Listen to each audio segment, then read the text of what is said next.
ಎಲ್ರಿಗೂ ನಮಸ್ಕಾರ. ಎಲ್ಲರಿಗೂ ನನ್ನ ಚಾನಲ್ಗೆ ಸ್ವಾಗತ. ಬನ್ನಿ ಭೀಮ್ನ ಅಮಾವಾಸ್ಯೆ ಬಗ್ಗೆ ತಿಳ್ಕೊಳ್ಳೋಣ. ಯಾರೆಲ್ಲ ಇನ್ನೂ ನನ್ನ ಚಾನಲನ್ನು ನೋಡ್ತಾ ಇರೋರು ಸಬ್ಸ್ಕ್ರೈಬ್ ಮಾಡ್ಕೊಂಡಿಲ್ವೋ ದಯವಿಟ್ಟು ನನ್ನ ಚಾನಲನ್ನು ಸಬ್ಸ್ಕ್ರೈಬ್ ಮಾಡಿಕೊಂಡು ನೋಡಿ ಅಂತ ಹೇಳ್ತಾ ನಾನು ವಿಡಿಯೋನ ಮುಂದುವರಿಸ್ತಾ ಇದ್ದೀನಿ. ನೋಡಿ, ನಾಳೆ ಜುಲೈ 4ನೇ ತಾರೀಕು ನಾವು ಭೀಮನ ಅಮಾವಾಸ್ಯೆನ ಆಚರಣೆ ಮಾಡ್ತಾ ಇದ್ದೀವಿ. ಮುಖ್ಯವಾಗಿ ನಮಗೆ ಯಾವಾಗ ತಿಥಿ ಆರಂಭ ಆಗುತ್ತೆ, ಯಾವಾಗ ಈ ಅಮಾವಾಸ್ಯೆ ತಿಥಿ ಕೊನೆಗೊಳ್ಳುತ್ತೆ ಅನ್ನೋದು ನಾವು ಮೊದಲು ತಿಳ್ಕೊಬೇಕಾಗುತ್ತೆ. ಇವತ್ತಿನ ದಿನ ಶನಿವಾರ ಸಾಯಂಕಾಲ 3 ಗಂಟೆಗೆ ಈ ಅಮಾವಾಸ್ಯೆ ತಿಥಿ ಶುರುವಾಗಿ ಭಾನುವಾರ ನಾಳೆ 4ನೇ ತಾರೀಕು 4:30ವರೆಗೂ ಈ ಒಂದು ಅಮಾವಾಸ್ಯೆ ತಿಥಿ ಇರುತ್ತೆ. ಅಷ್ಟರೊಳಗಡೆ ನಾವು ಪೂಜೆ ಮಾಡ್ಕೋಬೇಕು. ಸೂರ್ಯೋದಯ ಆಗುವಾಗ ಇರುವಂತಹ ಅಮಾವಾಸ್ಯೆ ಅಂದರೆ ಭಾನುವಾರ ನಾವು ಅಮಾವಾಸ್ಯೆಯನ್ನು ಆಚರಣೆ ಮಾಡ್ಕೋಬೇಕಾಗುತ್ತೆ. ಈ ಒಂದು ಭೀಮನ ಅಮಾವಾಸ್ಯೆಯನ್ನು ಯಾವ ರೀತಿ ಮಾಡೋದು ಅಂತ ನೋಡೋಣ ಬನ್ನಿ. ಈ ಒಂದು ಭೀಮನ ಅಮಾವಾಸ್ಯೆಯನ್ನು ಪತಿ ಸಂಜೀವಿನಿ ವ್ರತ, ಜ್ಯೋತಿರ್ಭೀಮೇಶ್ವರ ವ್ರತ ಅಂತ ಕೂಡ ಕರೀತಾರೆ. ಈ ಒಂದು ದಿನ ಶಿವಪಾರ್ವತಿಯರಿಗೆ ಮೀಸಲಾಗಿರುವಂತಹ ದಿನ.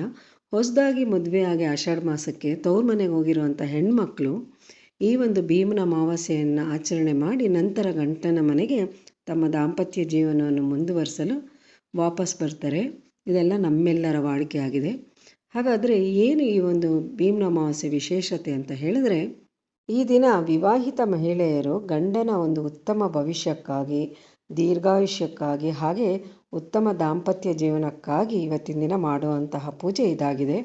ಮದುವೆ ಆಗದೇ ಇರುವಂತಹ ಹೆಣ್ಮಕ್ಳೇನಿದ್ದಾರೆ ಅವರು ಮನೆಯಲ್ಲಿರುವಂತಹ ಸಹೋದರರು ಹಾಗೆ ಇತರ ಸದಸ್ಯರು, ತಂದೆ ಆಗಿರ್ಬೋದು, ಇತರ ಸದಸ್ಯರ ಶ್ರೇಯೋಭಿಲಾಷಕ್ಕಾಗಿ, ದೀರ್ಘಾಯುಷ್ಯಕ್ಕಾಗಿ, ಅವರ ಒಂದು ಉತ್ತಮ ಭವಿಷ್ಯಕ್ಕಾಗಿ ಮತ್ತು ಅವರಿಗೆ ಮುಂದಿನ ದಿನಗಳಲ್ಲಿ ಒಳ್ಳೆಯ ಒಂದು ಪತಿಯ ಅನುಗ್ರಹಕ್ಕಾಗಿ ಮಾಡುವಂತಹ ಒಂದು ವ್ರತ ಇದಾಗಿದೆ ಸ್ನೇಹಿತರೆ.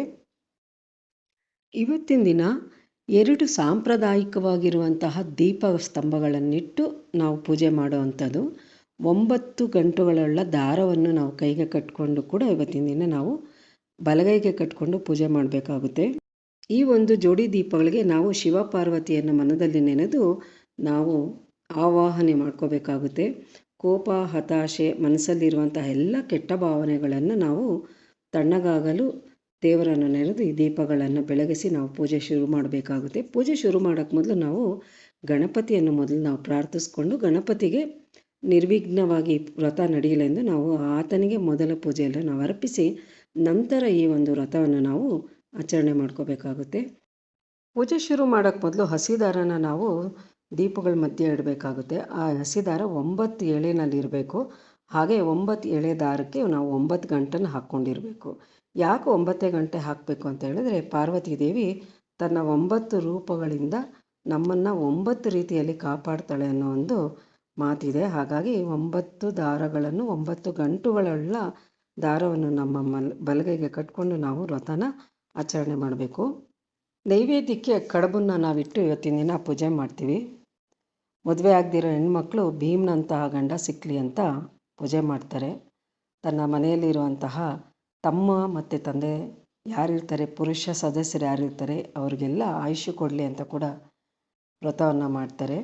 ಮಹಿಳೆಯರು ತಮ್ಮ ಗಂಡ ಭೀಮನ ಹಾಗೆ ಬಲಭೀಮನಾಗಿರಬೇಕು, ಹಾಗೆ ದೀರ್ಘಾಯುಷ್ಯನಾಗಿರಬೇಕು ಅಂತ ಕೂಡ ಈ ಒಂದು ವ್ರತದ ಮಹಿಮೆ ಆಗಿದೆ, ಒಂದು ಮಹತ್ವ. ಈ ವ್ರತವನ್ನು ಆಚರಣೆ ಮಾಡೋದೇ ಅದಕ್ಕಾಗಿ. ಪೂಜೆ ಎಲ್ಲ ಆದಮೇಲೆ ನಾವು ದೇವರಿಗೆ ಯಾವ ರೀತಿ ಪೂಜೆ ಮಾಡ್ತೀವೋ ಗಂಡನಿಗೆ ಪಾದ ಪೂಜೆ ಕೂಡ ನಾವು ಮಾಡಿ ಆತನ ಆಶೀರ್ವಾದ ತಗೋಬೇಕು.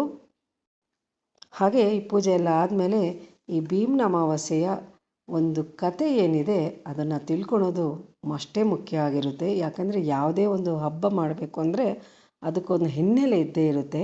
ಪುರಾಣಗಳ ಪ್ರಕಾರ ಈ ಒಂದು ವ್ರತಕ್ಕೆ ಒಂದು ಹಿನ್ನೆಲೆ ಇದೆ ಸ್ನೇಹಿತರೆ. ಅದನ್ನೇನು ಅಂತ ತಿಳ್ಕೊಳ್ಳೋಣ ಬನ್ನಿ. ಒಂದು ರಾಜ್ಯದಲ್ಲಿ ಒಬ್ಬ ಬಡ ಬ್ರಾಹ್ಮಣ ಇರ್ತಾನೆ. ಆತನಿಗೆ ಒಬ್ಬ ಮಗ ಮತ್ತು ಮಗಳು ಇರ್ತಾಳೆ. ಮಗನಿಗೆ ಮದುವೆ ಮಾಡಿರ್ತಾನೆ, ಮಗಳು ಇನ್ನೂ ಚಿಕ್ಕ ವಯಸ್ಸವಳಾಗಿರ್ತಾಳೆ. ಆತ ತನ್ನ ಒಂದು ಶಿವನನ್ನು, ತನ್ನ ನೆಚ್ಚಿನ ಆರಾಧ್ಯ ದೈವನಾದ ಶಿವನನ್ನು ನೋಡಲು ಆ ಗಂಡ ಹೆಂಡತಿ ಇಬ್ಬರು ಕೂಡ ಕಾಶಿಗೆ ಹೋಗಬೇಕು ಅಂತ ತೀರ್ಮಾನ ಮಾಡ್ತಾರೆ. ಅದೇ ಕಾಶಿಗೆ ಹೋಗಬೇಕು ಅಂತ ಹೇಳಿದ್ರೆ ಮಗಳನ್ನ ಎಲ್ಲಿ ಬಿಡೋದು ಅನ್ನೋದು ಅವರ ಆಲೋಚನೆ ಆಗಿರುತ್ತೆ. ಅವರು ಹೋಗಲೇಬೇಕು ಅಂತ ನಿರ್ಧಾರ ಮಾಡಿಕೊಂಡಾಗ ಅವರು ಆ ಮಗಳನ್ನ ತನ್ನ ಮಗ ಮತ್ತು ಸೊಸೆ ಹತ್ರ ಬಿಟ್ಬಿಟ್ಟು ಅವರು ಹೋಗೋದಕ್ಕೆ ನಿರ್ಧಾರ ಮಾಡ್ತಾರೆ. ಹಾಗೆ ಅವರು ಕಾಶಿಗೂ ಕೂಡ ಹೊರಡ್ತಾರೆ. ಹೋಗಿರೋ ಅಂಥವ್ರು ಎಷ್ಟು ದಿನ, 1 ವರ್ಷ ಕಳೆದರೂ ಕೂಡ ವಾಪಸ್ ಬರೋದಿಲ್ಲ. ಅವ್ರ ಅಣ್ಣ ಏನಿರ್ತಾರೆ, ಹುಡುಗಿಯವರ ಅಣ್ಣ, ಆತ ತುಂಬ ಒಂದು ಲೋಭಿ ಆಗಿರ್ತಾನೆ. ಎಷ್ಟು ದಿನ ಆದ್ರೂ ತನ್ನ ತಂದೆ ತಾಯಿ ವಾಪಸ್ ಬರೋದೇ ಇಲ್ಲ, ಎಷ್ಟು ದಿನ ನಾನು ಈಕೆನ ಮನೇಲಿ ಇಟ್ಕೊಳೋದು ಅನ್ನೋದು ಅವನೊಂದು ಯೋಚನೆ ಆಗಿರುತ್ತೆ. ಅದೇ ಒಂದು ರಾಜ್ಯದಲ್ಲಿ ರಾಜ್ಯಭಾರ ಮಾಡ್ತಾ ಇರೋಂತಹ ರಾಜ ಏನಿರ್ತಾನೆ, ತನ್ನ ರಾಜ್ಕುಮಾರನಿಗೆ ಅದ್ಧೂರಿಯಾಗಿ ಮದುವೆ ಮಾಡಬೇಕು ಅನ್ನೋದು ಅವನ ಒಂದು ಆಸೆ ಆಗಿರುತ್ತೆ. ಆದರೆ ಆ ರಾಜ್ಯದ ರಾಜ್ಕುಮಾರ ಏನಾಗಿರ್ತಾನೆ, ಅಕಾಲಿಕವಾಗಿ ಅವನು ಸಾವನ್ನಪ್ತಾನೆ.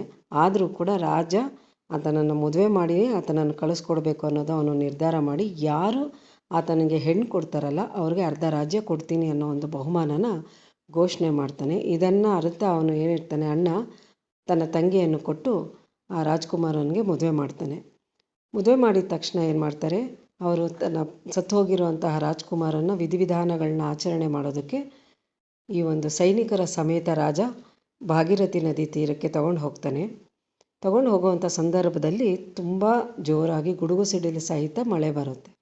ಪಾಪ ಅಮಾಯಕವಾಗಿರುವಂತಹ ಆ ಒಂದು ಹೆಣ್ಣು ಮಗಳನ್ನ ಅಲ್ಲೇ ಬಿಟ್ಟು ಎಲ್ಲರೂ ಏನೋ ಚಿಲ್ಲಾಪಲ್ಲಿಯಾಗಿ ಹೊರಡೋಗ್ತಾರೆ. ರಾಜ್ಕುಮಾರ ಆಕೆಯನ್ನು ಕರೀತಾನೆ, ಬಾ ಅರಮನೆಗೆ ಹೋಗೋಣ ಅಂತ. ಆದರೆ ಆಕೆ ಬರೋದಿಲ್ಲ. ಆತನನ್ನೇ ನೋಡ್ತಾ ಅಲ್ಲಿಯೇ ಕುಳಿತುಕೊಂಡ್ಬಿಡ್ತಾಳೆ. ತುಂಬ ಅಳ್ತಾ ಇರ್ತಾಳೆ. ನಮ್ಮಪ್ಪ ನಮ್ಮಮ್ಮ ಇದ್ದಿದ್ರೆ ನನಗೆ ಈ ಸ್ಥಿತಿ ಬರ್ತಾ ಇತ್ತ ಅಂತ ಕೂಡ ಆಕೆ ಯೋಚನೆ ಮಾಡ್ತಾಳೆ. ಆದರೆ ಅವತ್ತಿನ ದಿನ ಅಮಾವಾಸ್ಯೆ ಕೂಡ ಆಗಿರುತ್ತೆ. ತಕ್ಷಣ ಆಕೆಗೆ ತನ್ನ ತಂದೆ ತಾಯಿ ಮಾಡ್ತಾ ಇರುವಂತಹ ಈ ಭೀಮನ ಅಮಾವಾಸ್ಯೆ ಜ್ಞಾಪಕ ಬರುತ್ತೆ. ಆಕೆ ಏನು ಮಾಡ್ತಾಳೆ, ಅಲ್ಲೇ ಸಿಕ್ಕಂತಹ ವಸ್ತುಗಳಿಂದ ಅಲ್ಲಿಯೇ ಒಂದು ಮಣ್ಣಿನಲ್ಲಿ 2 ದೀಪ ಮಾಡ್ತಾಳೆ. ತನ್ನ ತಾಯಿ ಯಾವ ರೀತಿಯಾಗೆಲ್ಲ ಪೂಜೆ ಮಾಡ್ತಾ ಇದ್ಲೋ ಸಿಗುವಂತಹ ವಸ್ತುಗಳಿಂದನೇ ಆಕೆ ಅಲ್ಲಿಯೇ ನದಿಯಲ್ಲಿ ಮಿಂದೆದ್ದು 2 ಮಣ್ಣಿನ ದೀಪಗಳನ್ನ ಮಾಡ್ತಾಳೆ. ಸಸಿಯ ಬೇರುಗಳನ್ನೇ ದೀಪದ ಬತ್ತಿಗಳನ್ನಾಗಿಡ್ತಾಳೆ. ಹಾಗೆ ಎಣ್ಣೆ ಬದಲಾಗಿ ನೀರನ್ನೇ ಹಾಕಿ ದೀಪಗಳಿಗೆ ಹಾಕ್ತಾಳೆ. ಕಡುಬುಗಳನ್ನಾಗಿ ಮಣ್ಣಿನ ಉಂಡೆಗಳೇನಿರುತ್ತಲ್ಲ, ಮಣ್ಣಿನ ಉಂಡೆಗಳನ್ನೇ ಆಕೆ ಮಾಡಿ ನೈವೇದ್ಯವಾಗಿ ಇಡ್ತಾಳೆ. ಇದನ್ನೆಲ್ಲ ಮೇಲಿಂದ ನೋಡ್ತಾ ಇದ್ದಂತಹ ಶಿವಪಾರ್ವತಿಯರು ಆಕೆಯ ಭಕ್ತಿಗೆ ಅಂತಹ ಸಂದರ್ಭದಲ್ಲಿಯೂ ಕೂಡ ಆಕೆ ಮಾಡಿದ ಪೂಜೆಗೆ ಮನಸೋತು ಶಿವಪಾರ್ವತಿಯರು ಪ್ರತ್ಯಕ್ಷರಾಗಿ ಆಕೆಗೆ ವರವನ್ನು ಕೇಳು ಅಂತ ಹೇಳಿದಾಗ ಆಕೆ ತನ್ನ ಗಂಡನನ್ನು ಬದುಕಿಸಿಕೊಡ್ಬೇಕು ಅಂತ ಕೇಳ್ತಾಳೆ. ಹಾಗಾಗಿ ಶಿವಪಾರ್ವತಿಯರು ಆತನನ್ನು ಬದುಕಿಸಿಕೊಟ್ಟು ಆಕೆಗೆ ಸುಮಂಗಲಿ ಒಂದು ತನ ಏನಿದೆ ಅದನ್ನು ಅನುಗ್ರಹ ಮಾಡ್ತಾರೆ. ಈ ಒಂದು ಕಥೆಯನ್ನು ತಿಳಿದ ಮೇಲೆ ರಾಜ್ಯದಲ್ಲಿ ಪ್ರತಿ ಆಷಾಢ ಮಾಸದ ಅಮಾವಾಸ್ಯೆಯನ್ನು ಎಲ್ಲರೂ ವಿಜೃಂಭಣೆಯಿಂದ ಈ ವ್ರತವನ್ನು ಆಚರಣೆ ಶುರು ಮಾಡಿದ್ರು ಅನ್ನೋ ಒಂದು ಕಥೆಯ ಹಿನ್ನೆಲೆ ಇದಾಗಿದೆ ಸ್ನೇಹಿತರೆ. ಹಾಗಾಗಿ ನಾವು ಈ ಭೀಮ್ನ ಅಮಾವಾಸ್ಯೆಯನ್ನು ಶಿವನ ನಾಮಸ್ಮರಣೆಯೊಂದಿಗೆ, ಶಿವನ ಸ್ತುತಿಗಳೊಂದಿಗೆ, ಶಿವನ ಸ್ತೋತ್ರದೊಂದಿಗೆ ನಾವು ಈ ವ್ರತವನ್ನು ನಾವು ಮಾಡ್ಕೋಬೇಕಾಗುತ್ತೆ. ಇದು ಒಂದು ಭೀಮ್ನ ಅಮಾವಾಸ್ಯೆ ಬಗ್ಗೆ ನನ್ನದೊಂದು ಕಿರುದಾದ ಮಾಹಿತಿಯಾಗಿತ್ತು ಸ್ನೇಹಿತರೆ. ಈ ಒಂದು ಮಾಹಿತಿ ನಿಮಗೆಲ್ಲ ಇಷ್ಟ ಆಗ್ಬೋದು ಅಂತ ನಾನು ತಿಳ್ಕೊಂಡಿದ್ದೀನಿ. ಇಷ್ಟ ಆಗಿದ್ದಲ್ಲಿ ಲೈಕ್ ಮಾಡಿ, ಶೇರ್ ಮಾಡಿ, ಹಾಗೆ ಕಮೆಂಟ್ ಮಾಡಿ. ಮತ್ತೆ ಮುಂದಿನ ವಿಡಿಯೋದಲ್ಲಿ ನಿಮ್ಮನ್ನು ಇನ್ನೊಂದು ಮಾಹಿತಿಯೊಂದಿಗೆ ಭೇಟಿ ಆಗ್ತೀನಿ. ಅಲ್ಲಿವರೆಗೂ ಎಲ್ರಿಗೂ ನಮಸ್ಕಾರ.